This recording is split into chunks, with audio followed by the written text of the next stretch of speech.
E aí, primeiro ano, tudo bem com vocês? Olha aí, hein? Essa semana são 2 aulas gravadinhas, tá? Pra gente finalizar esse semestre, né? Semestre quase inteiro à distância, que coisa, né, gente? Mas vamos lá, bola pra frente aqui, ó. Vamos dar prosseguimento aos trabalhos, tá? E na aula de hoje, eu gravei para vocês, eu estou gravando sobre solos, né? Vamos falar, a gente viu geologia, viu geomorfologia, né? Enfim, estruturas de relevo, e agora a gente vai finalizar essa parte do chão, né? Do pé para baixo, que é finalizando com a parte mais alta desse chão, que é o solo, é onde a gente está pegando micose, né? Beleza? Então a gente vai falar sobre a classificação desses solos, como que eles a importância deles e alguns impactos que envolvem esses solos. Belezinha?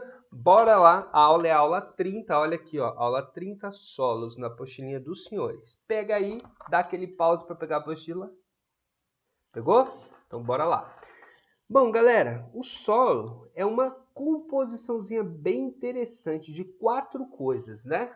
Ar, água, minérios inorgânicos e matéria orgânica. Repetindo, ar, água, elementos inorgânicos e matéria orgânica. Junta esses 4 caras, faz ali um bem bolado, você tem um solo. Aí a qualidade desse solo depende dessa mistura, depende da interação, do tempo, de vários fatores, né? Então observa aqui, ó. Um solo legal, ele tem geralmente, tá? Um solo legal, tá? Não significa que todo solo tem essa composição. Ele vai ter, deixa eu tirar minha cara da frente aqui. Ele vai ter mais ou menos 45% ó, de elementos minerais, ou seja, de matéria inorgânica, tá? Cerca de 25% de água, 25% de ar. E o que sobrou, tá? De matéria orgânica. Então, matéria orgânica é só a partezinha de cima, tá? Porém, apesar de ser pouco, é muito importante a matéria orgânica do solo. Então, a composição desses 4 elementos que vai te dar o tom, se esse solo é bom, se ele não é. Tem solo que não tem matéria orgânica, tem solo aí que é muito compactado, que você não tem quase ar, nem água.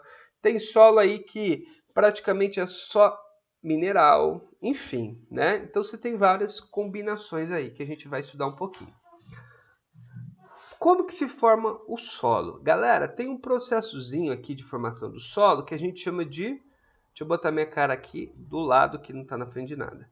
Que a gente chama de pedogênese, né? O que é a pedogênese? Processo de gênese de formação dos solos. Bom, para começar, o solo ele tem que ter um material de origem. Qual que é esse material de origem? A rocha matriz, né? A gente já estudou rocha. Pode ser uma rocha sedimentar, metamórfica ou magmática. Por exemplo, se esse solo tiver a origem de uma rocha calcária, eu vou ter muito cálcio e magnésio nesse solo. Se esse solo for de origem de rocha vulcânica basáltica, vai ter bastante ferro, ele vai ser um solo mais vermelho, né? E assim por diante, tá? Então a rocha matriz, a gente viu que 45% do solo geralmente é de origem inorgânica, ou seja, é da rocha matriz. Bom, aí essa rocha matriz vai sofrer o quê? O famoso intemperismo, que a gente já estudou. O que é o intemperismo? Intemperismo é o desgaste ou decomposição das rochas, né? Se for o intemperismo físico, desgaste. Se for intemperismo químico, decomposição. Como assim? Vamos lembrar. Intemperismo físico, atrito, né? Tipo assim, o vento fica batendo na rocha, batendo, e essa rocha vai fragmentando. Dilata e contrai, né? No deserto, 45, 50 graus no auge do dia, perto de 0 grau à noite. Dilata, contrai, essa rocha vai quebrando, fragmentando, né? Tá? E intemperismo químico, a água e o calor, atenção, água e calor vão ajudar a decompor essa rocha. Logo, climas quentes e úmidos têm muito intemperismo químico. O intemperismo químico ele é muito mais acelerado. Por exemplo, o Brasil tem muito intemperismo químico. Então, quanto mais intemperismo químico, que é mais acelerado, mais eu vou dissolver a rocha matriz. Então, se eu tiver muito intemperismo químico, eu vou decompor muito a rocha matriz. Ok? Resultado, onde eu tenho climas quentes e úmidos, eu tendo a ter mais solo. porque tem mais intemperismo na rocha. Repetindo, lugares de climas quentes e úmidos tendem a ter mais solo, porque acontece mais intemperismo, mais decomposição da rocha matriz. Ou seja, o solo é mais gordo, é mais profundo. Sacou? Então, bora lá. Outro processo importante é o relevo, né, gente? Pô, relevo tem um negócio chamado gravidade, né? E por incrível que pareça, ela funciona, né? O que acontece? Imagina aqui um morro, ó, um morro. Dá pra ver bem minha mão aí? Deixa eu ver. Um morro, tá? Aí aqui em cima desse morro aqui, ó, teve intemperismo, tá? Chuva quente. O solo produzido aqui, a hora que chover, tá? Ele vai ter dificuldade de ficar aqui por conta da inclinação. O que vai acontecer com esse solo? Vai escorregar, tá? Ele escorrega daqui e acumula aqui, que é mais plano. Então, significa que relevos mais inclinados têm dificuldade de formar solos profundos. Por quê? Porque a tendência é eu ter um deslizamento, tá? Deste solo para as áreas mais baixas, beleza?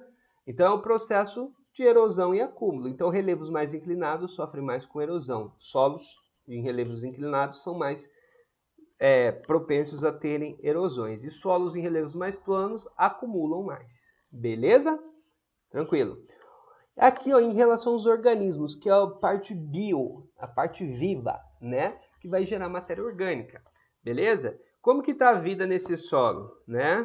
Se tiver bastante matéria orgânica, ou seja, bastante vida, eu vou ter o quê? Bastante humus, que é aquela coisa preta e fedorenta que tem no solo, mas que é muito importante para o solo. É matéria orgânica em decomposição.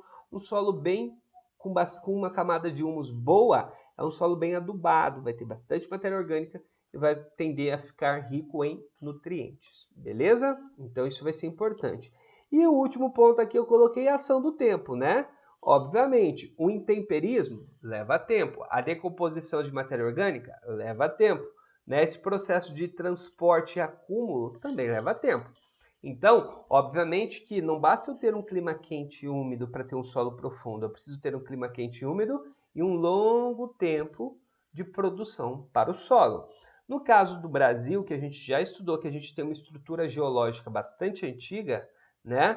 Nós temos também a gente teve bastante tempo de intemperizar rochas e formar solos. A gente tem solos bastante profundos em climas tropicais, em estruturas geológicas antigas.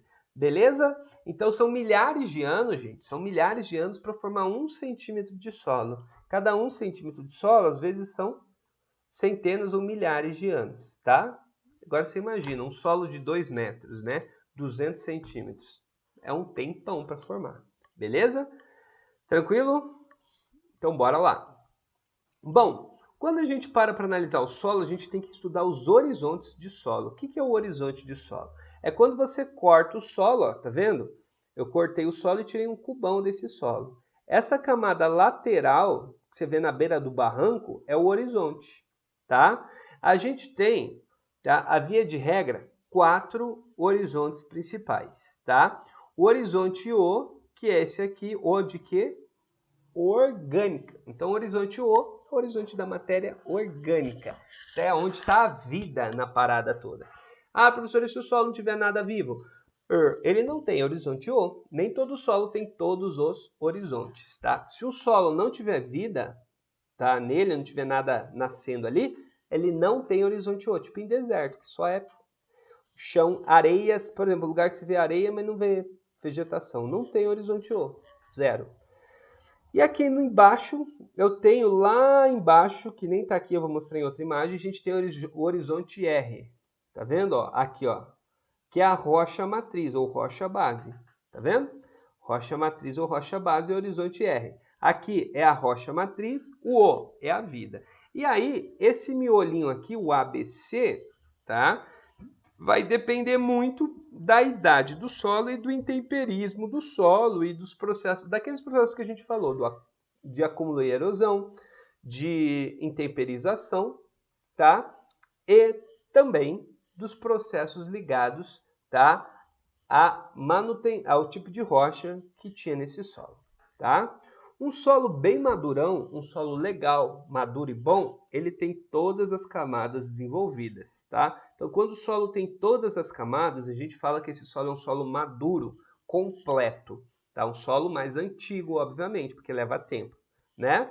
Solos que têm só uma ou outra camada são classificados, aí tem vários nomes. Eu não vou entrar em detalhes sobre nomes de classificação de solos. Eu vou só citar daqui a pouco alguns tipos desses solos, tá? Então tem solos mais novos, que são neossolos, tem solos mais antigos, como falei, tem solos com muita argila, com muita areia, enfim.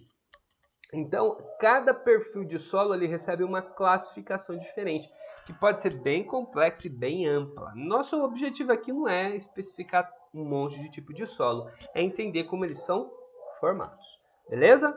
Então vamos lá. A primeira camada aqui, tirando a O, é a camada A. A camada A ela é bem importante para um solo para a gente poder cultivar, porque ela tem uma boa mistura, tá, de matérias orgânicas e material mineral. Então, uma boa camada A vai permitir que plantas cresçam com fertilidade. Vai ser um solo interessante aí para se produzir. Então, a camada A ela é muito importante, né? Então, ela é uma mistura de matéria orgânica e mineral. Quando eu desço para B, que também é muito importante, ela é uma camada que vai ter menos matéria orgânica, tá? Por quê? Porque ela está mais no fundo, a matéria orgânica tende a ficar mais em cima. Então, ela vai ter uma mistura maior de minerais, tá? Minerais como areia, silt e argila, que eu já vou explicar o que é.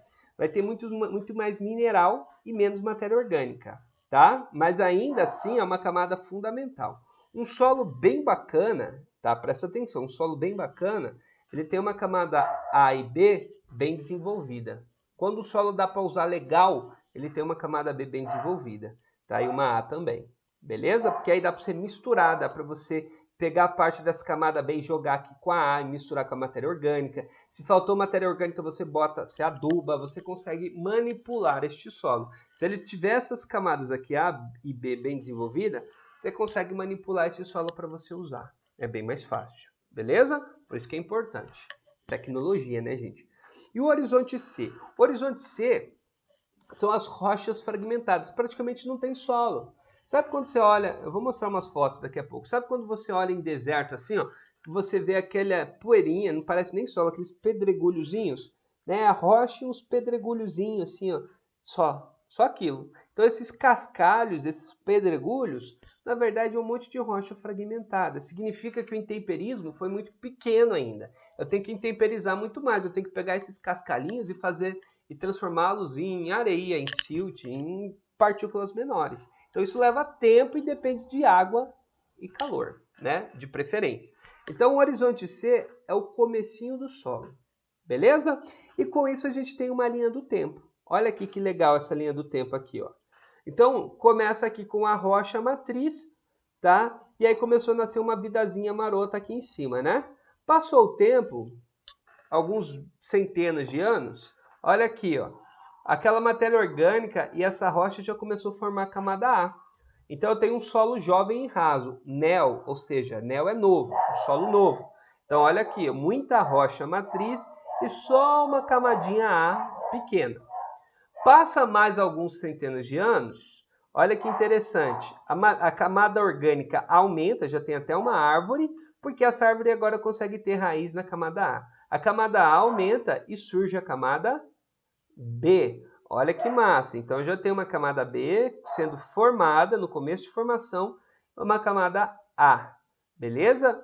Isso aqui já é um solo que a gente chama de cambissolo, um solo intermediário. Só que ainda não está bem desenvolvido. Vai ter que dar mais tempo e mais intemperismo. Passou mais tempo e com mais intemperismo, olha que massa, eu tenho um solo maduro. Tá? Ou ele chama aqui de argissolo, por exemplo. Olha como que tem uma camada A mais bem desenvolvida e olha a camada B aqui, a camada intermediária. Olha como que ela ficou legal aqui, tá? Uma camada bem massa, né? Tá vendo? E aqui eu já tenho a camada C também e a rocha lá embaixo. Significa que toda essa rocha aqui, ó, toda não, boa parte dessa rocha aqui foi intemperizada e formou esse solo aqui. Beleza? Como se fosse uma torta ou um bolo, se você preferir.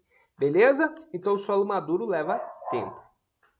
Bom, então vamos lá, galera. E aqui, ó, nessa tabelinha aqui embaixo, o que que é isso? É só para você saber o que que é areia, silt e argila. Que é o tamanho do grão. Quando eu falo argila, aqui o grão é muito pequenininho. Olha o tamanho do grão, né? Quando eu falo silt, é um grão intermediário de solo. E a areia é um grãozinho grande, tá? Cascalho calhaus praticamente são pedacinhos de pedra, não são vamos usar um termo mais popular, terra, né? Então, se chama de terra aquilo, né? O cascalho são as pedrinhas que você vê no solo, né? Então ainda não formou aquela areinha, aquela terrinha. A areia já é aquele grão tipo da praia. E o silt é menorzinho, igual a gente tem aqui em Campo Grande, você vai ver bastante esse tipo de solo. E a argila é um solo mais compactadinho, os grãos são muito pequenos, foi muito intemperizado. Beleza? Então bora lá então. Galera, e aqui eu tenho alguns tipos de solos que são formados, né? Aqui no Brasil a gente tem muito solo de terra roxa. Deixa eu tirar minha cara aqui, ó. Eu coloquei esses tipos de solo aqui. A terra roxa, né? É base no basalto, né? Rochas basálticas. Ele é bem fértil, tá? A gente tem aqui no Mato Grosso do Sul, mas tem muito em São Paulo, Paraná, tá? Solo de terra roxa, que é bem vermelho. Na verdade não é roxo, ele é vermelho, tá? É o solo mais fértil que a gente tem no Brasil, aqui no Centro-Sul. No litoral nordestino a gente tem o massapê, só que o massapê é de origem calcária. Ele também é bem fértil e é onde teve o ciclo da cana, no litoral nordeste do Brasil. Solos aluviais, né, são solos próximos a rios, né, como o nome sugere, aluvial vem de rio, né, por isso que chama ouro de aluvião, aquele ouro que se tira do rio, né? Então são solos próximos aos rios, beleza? Solos hidromórficos, tá? Solos hidromórficos, água, né? Olha aqui, ó, solos mal ou muito mal drenados em condições naturais. Deixa eu tirar minha cara daqui de novo, tá? Opa! Vamos lá. São próximos a rios, né? Como o nome sugere, tem que ter água próximo, tá? E são em regiões de matas ciliares, enfim, né? São solos que ficam encharcados, muito tempo encharcados, tá? E os alomórficos, tá? Aqui presta atenção na diferença. São solos que geralmente também ficam encharcados, porém eles têm muito sal, ou seja, são locais áridos, semiáridos ou mangues, né? Esses solos aqui, ó, no mangue, ele vai estar bastante úmido, tudo, mas ele vai ter muito sal. Então, quando esse solo tem muito sal, a gente chama ele de alomórfico. Qual desses aqui que você tem que lembrar mais? Terra roxa e massapê, que são solos mais férteis. Beleza? Galera, outro tipo de solo bem comum, né? Aqui, ó, o que mais tem no Brasil é o que a gente chama de latossolo, que é um solo de grande profundidade, como eu já havia falado para vocês. Ele pode ser mais amarelo ou vermelho, né? Por exemplo, a terra roxa é um tipo de latossolo, tá? É um tipo de latossolo. Só que é um tipo latossolo de terra roxa. Você pode classificar assim. Beleza? Esse cara aqui que predomina no nosso país.